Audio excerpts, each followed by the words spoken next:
JBH は1997年創設されました。当初からサッカーの日本代表やそして J リーグのチームとかいろいろキャンプでにぎわいました。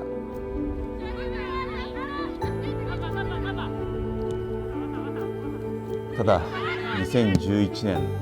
東日本大震災で約7年以上営業を停止してました。私たちはやはり福島県復興のシンボルになりたいというそういう思いでここで働いていますので、子どもたちから大人まで老若男女が来てくれてこの地域の交流人口の拡大ができるようにというそういう思いでいます。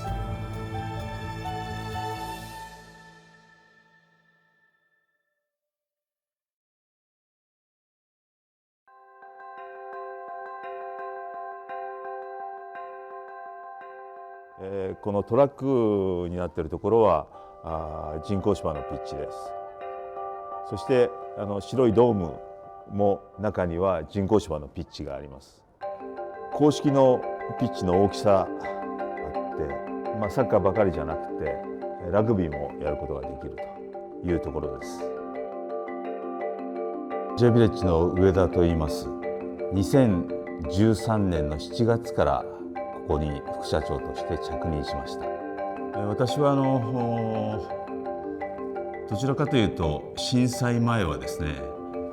J ヴィレッジを利用する側っていうのはJ リーグの監督をしたことがあって、そこでここでキャンプをしたり試合をしたりした経験があります。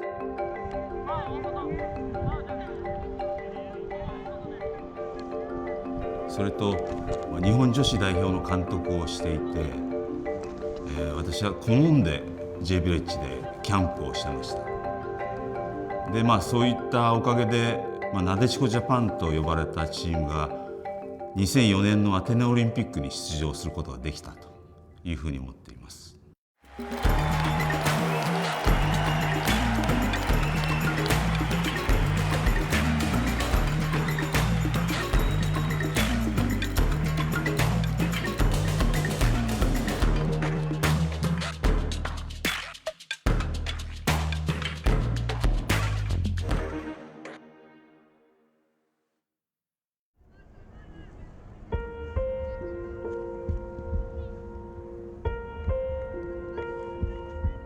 JFA アカデミー福島というエリートを育成する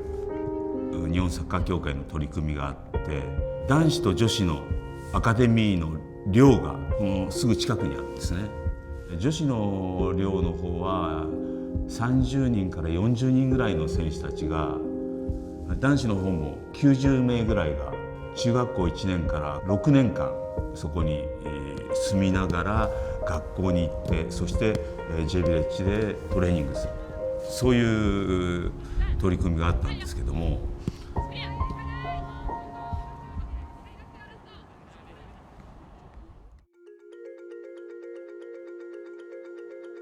震災が起きてからこ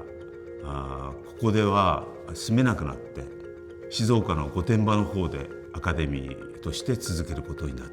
そういう経緯があります。中学校の時に寮生活を始めて J ヴィレッジの方に3年間いて、卒業式の日だったんですけど、で卒業式終わった時に来て、だんだんなんかもう音とかもすごくて、なんか這いつくばってました。もう歩けなかったです。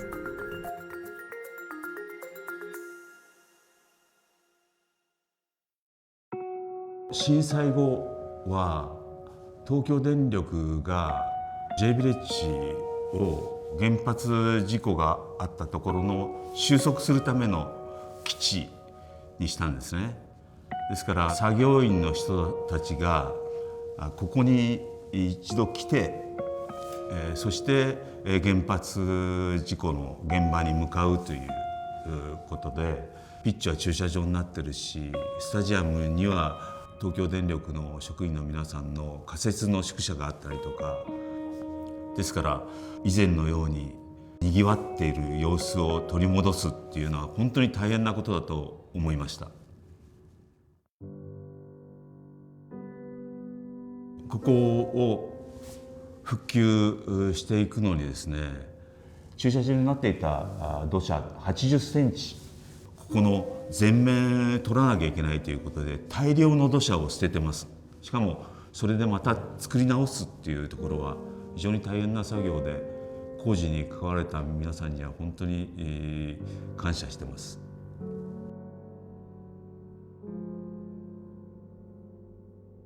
ですからそういう意味ではピッチに関しては放射線の影響、今影響があるかというとほとんどないと言っていいと思います。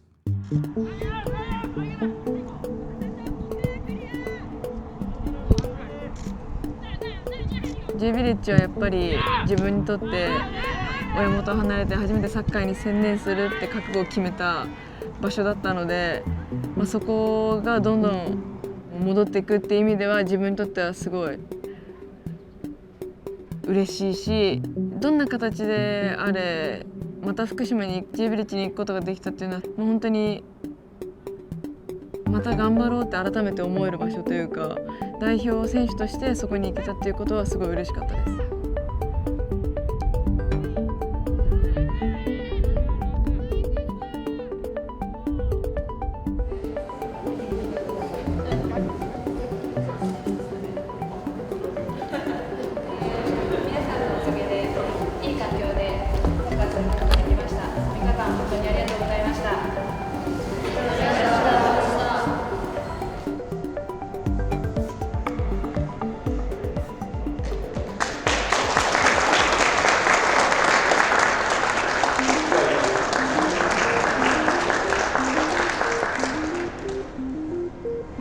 どうもありがとうございました。ぜひ金メダル目指して頑張ってください。どうもありがとうございまし